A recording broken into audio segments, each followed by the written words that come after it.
Halo, apa kabar Anda pemirsa? Di hari Rabu 15 Juli 2020 bertemu kembali bersama saya Uki Abdul dalam Suara Parlemen Petang. Dan seperti biasa, Suara Parlemen Petang akan menghadirkan informasi seputar aktivitas dan juga dinamika aktivitas dan juga kegiatan dari anggota Dewan Perwakilan Rakyat Republik Indonesia.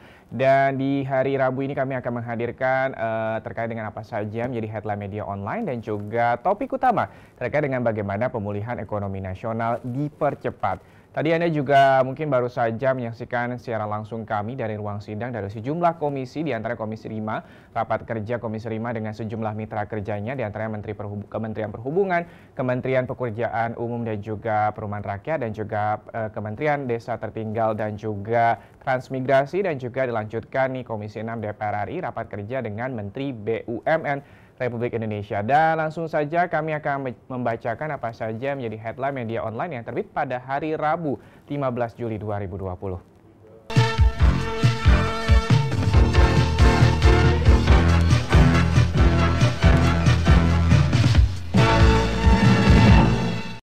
Headline media online kita awali dari Tempo.co. Terawan teken aturan baru rapid test hanya untuk situasi khusus. Menteri Kesehatan Terawan Agus Putranto menerbitkan keputusan Menteri Kesehatan Republik Indonesia tentang pedoman pencegahan dan pengendalian COVID-19.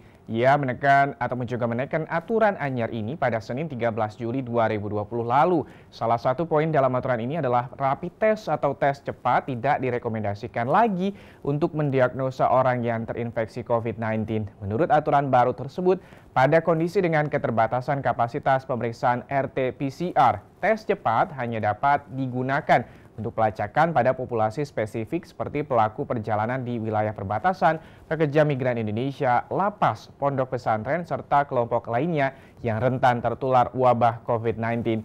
WHO merekomendasikan penggunaan tes cepat untuk tujuan penelitian epidemiologi atau penelitian lain, dan sementara untuk kepentingan diagnostik, pemerintah kini mengikuti WHO yang merekomendasikan pemeriksaan molekuler untuk seluruh pasien yang terduga terinfeksi COVID-19.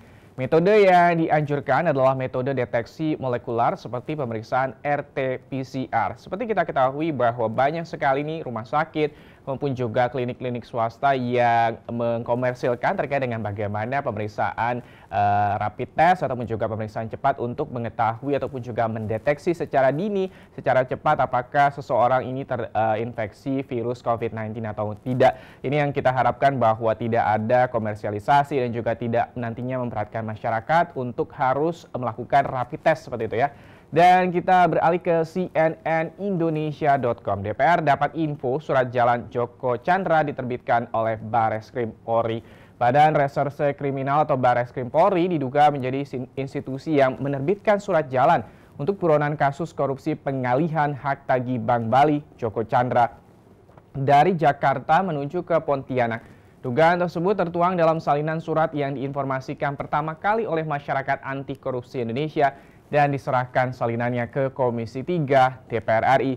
Menanggapi hal tersebut, anggota Komisi 3 DPR RI Arsul Sani menyatakan baru mendapatkan informasi bahwa surat jalan tersebut diterbitkan oleh Bareskrim. Komisi 3 DPR RI pun telah menyepakati untuk membuka institusi yang menerbitkan surat jalan Joko Chandra dalam rapat dengar pendapat dengan Polri, Kejaksaan Agung dan juga Kementerian Hukum dan HAM dalam waktu dekat. Sementara itu, Kabar Eskrim Komjen Listio Sigit Prabowo mengatakan Bareskrim masih menelusuri informasi terkait dengan surat jalan tersebut. Hal ini dilakukan untuk menjaga marwah institusi, sekaligus peringatan keras bagi seluruh anggota lain agar tidak melakukan pelanggaran yang dapat merugikan dan juga merusak nama baik institusi. Ini terkait dengan bagaimana juga sejauh ini Joko Chandra yang sempat hadir ke tanah air untuk melakukan terkait dengan bagaimana diantar oleh lurahnya langsung untuk membuat KTP elektronik, dan juga ternyata saat ini Joko Chandra sudah memegang paspor dengan warga negara Papua Nugini. Kita harapkan sekali lagi bahwa Komisi 3 bisa segera melakukan rapat kerja untuk mengetahui bagaimana kronologis terkait dengan penerbitan surat jalan oleh Kabareskrim Polri tersebut. Kita beralih ke kompas.com. Ini peliknya keuangan Garuda, hutang mencapai 31,9 triliun rupiah dan kas ini hanya 210 miliar rupiah. PT Garuda Indonesia menyatakan kondisi keuangan saat ini tengah dalam kondisi sulit. Ini merupakan imbas dari industri penerbangan yang babak belur pasca mewabahnya pandemi COVID-19. Dalam rapat dengar pendapat dengan Komisi 6 DPR RI pada Selasa kemarin, Direktur Utama Garuda Indonesia Irfan Setiaputra mengungkapkan jumlah hutang perseroan ini masih menggunung. Namun di sisi lain arus kas dalam kondisi yang lemah. Dan Irfan menjelaskan kondisi keuangan perseroannya sangat terdampak pandemi virus corona. Saat ini arus kas yang tersisa di perusahaan hanya mencapai 14,5 juta US dollar atau 210 miliar rupiah. Atas dasar tersebut ia berharap dana talangan dari pemerintah senilai 8,5 triliun dapat segera cair. Dan sebagai strategi bertahan, PT Garuda Indonesia melakukan rekonsiliasi personalia 800 pegawai yang berstatus perjanjian kerja waktu tertentu atau PKWT diberikan cuti luar tanggungan. Selain itu, Irfan menambahkan perusahaan juga melakukan pensiun dini, di mana pegawai yang berusia di atas 45 tahun diperbolehkan untuk mengambil pensiun. Ini tidak hanya dirasakan oleh PT Garuda Indonesia sebagai salah satu maskapai penerbangan nasional, ini juga mungkin dirasakan oleh sejumlah perusahaan maskapai penerbangan lain, dan juga mungkin kita berharap sekali lagi bahwa nantinya adalah talangan yang sempat ataupun juga diharapkan akan digulirkan oleh pemerintah sebanyak 8,5 triliun rupiah ini dapat digunakan secara baik dan juga benar untuk nantinya bisa terus bagaimana nih Garuda Indonesia menjadi salah satu tumpuan industri penerbangan di tanah air. Dan pemirsa, tadi sudah kami hadirkan ke hadapan Anda 3 headline media online yang tapi pada hari Rabu 15 Juli 2020 kami nanti akan kembali dengan topik utama terkait dengan pemulihan ekonomi nasional yang dipercepat setelah jeda berikut ini.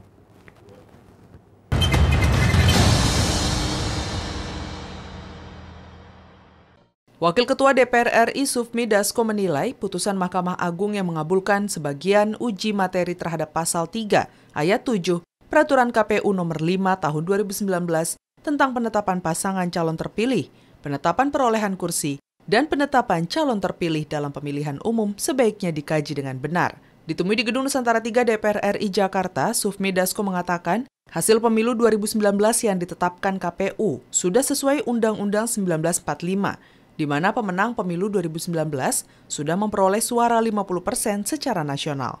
Dalam putusannya, Mahkamah Agung menilai pasal tersebut bertentangan dengan Undang-Undang Nomor 7 Tahun 2017 tentang pemilu. Putusan tersebut tidak berlaku surut. PKPU yang ayatnya dibatalkan itu ada ketentuan kalau kemudian 2 pasang calon langsung ditetapkan, pemenangnya ditetapkan secara nasional. Nah itu pasal itu, ayat itu yang dianggap bertentangan. Tetapi kalau ayat itu dibatalkan, kembali lagi kita harus mengacu pada yang tertera pada Undang-Undang Dasar. Wakil Ketua DPR RI Sufmi Dasko berpendapat perlu kehati-hatian menafsirkan putusan Mahkamah Agung dan selayaknya ditafsirkan secara benar dan mendasar oleh ahli hukum. Hal ini untuk mencegah berkembangnya polemik di masyarakat. PKPU yang mengacu pada itu yaitu menang secara nasional, kemudian menang di 20% dari 50% provinsi. Nah, monggo itu nanti ditafsirkan oleh ahli-ahli hukum.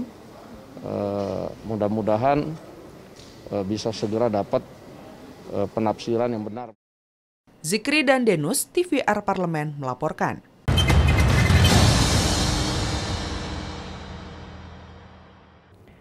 Terima kasih Anda masih menyaksikan Suara Parlemen Petang dan masih bersama dengan saya Uki Abdul nih membahas terkait dengan topik utama pemulihan ekonomi nasional dipercepat. Sebagai informasi bahwa Singapura nih sudah mengumumkan terkait dengan resesi ekonomi yang dialami oleh Singapura dan Menteri Koordinator Bidang Perekonomian Airlangga Hartarto juga menegaskan komitmen pemerintah di dalam percepatan pemulihan ekonomi nasional imbas pandemi COVID-19.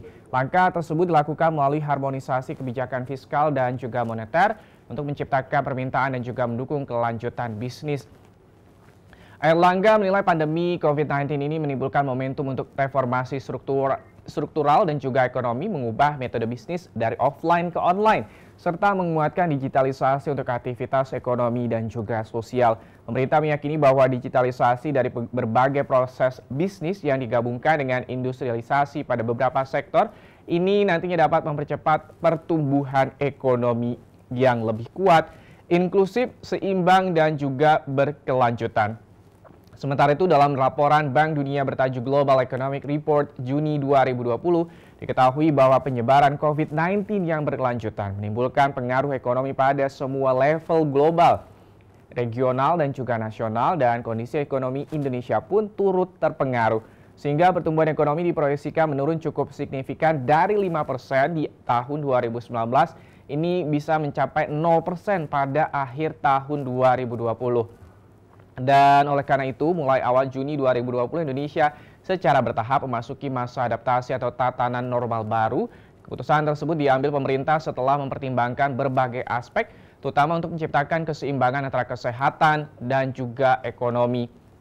Pembukaan kembali kegiatan ekonomi ini diharapkan membangkitkan kembali perusahaan dan juga menyerap tenaga kerja. Program pemulihan ekonomi yang dicanangkan pemerintah ini terdiri dari berbagai program, di antaranya insentif pajak bagi korporasi dan UMKM, program keluarga harapan, diskon listrik, serta stimulus kredit untuk UMKM. Yang terbaru, ini pemerintah dan juga Bank Indonesia telah sepakat untuk berbagi beban atau burden sharing terkait dengan penanganan COVID-19. Ini langkah-langkah yang sudah dilakukan ataupun juga sudah diterapkan oleh pemerintah.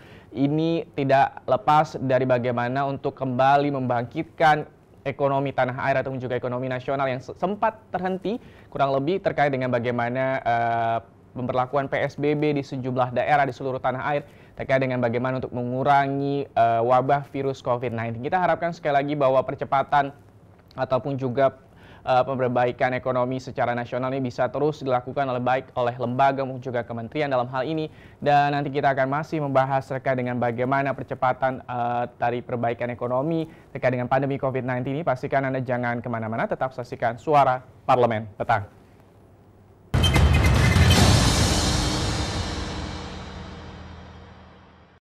Anggota Komisi 2 DPR RI mengingatkan penyelenggaraan Pilkada serentak 2020 harus benar-benar memperhatikan protokol kesehatan, pemanfaatan anggaran secara efektif dan efisien, serta tingkat partisipasi masyarakat. Seluruh pihak diajak menyukseskan Pilkada serentak 2020 meski digelar di tengah pandemi COVID-19. Ditemui saat rapat kerja di Gedung Nusantara DPR RI Jakarta, Aminur Rohman mengimbau KPU mempertimbangkan secara menyeluruh seluruh kebutuhan penyelenggaraan Pilkada serentak 2020 untuk kepentingan umum. Daerah-daerah yang akan menggelar Pilkada serentak 2020 diminta memberikan hibah atau sumbangan dari APBD demi suksesnya penyelenggaraan Pilkada di daerahnya. KPU betul-betul mempertimbangkan faktor efisiensi dan efektivitas. Karena bagaimanapun juga kita melihat kos politik yang ada di dalam kegiatan pemilu kada ini harus dipertimbangkan kaitan dengan kebutuhan-kebutuhan yang menyentuh pada kepentingan masyarakat secara umum. Makanya pemerintah daerah secara khusus telah memberikan dana hibah, NPHD istilahnya. Sementara itu, anggota Komisi 2 DPR RI Gus Pardi Gaus mengungkapkan harus ada sosialisasi yang masif terhadap penyelenggaraan Pilkada serentak pada Desember 2020, sehingga masyarakat berpartisipasi sepenuhnya meski di tengah pandemi COVID-19. Partisipasi masyarakat harus tetap memperhatikan protokol kesehatan. Kita harap partisipasi masyarakat tetap malah kalau tidak naik, paling tidak sama dengan pilkada tahun yang lalu. Alda dan Dwi, TVR Parlemen, melaporkan.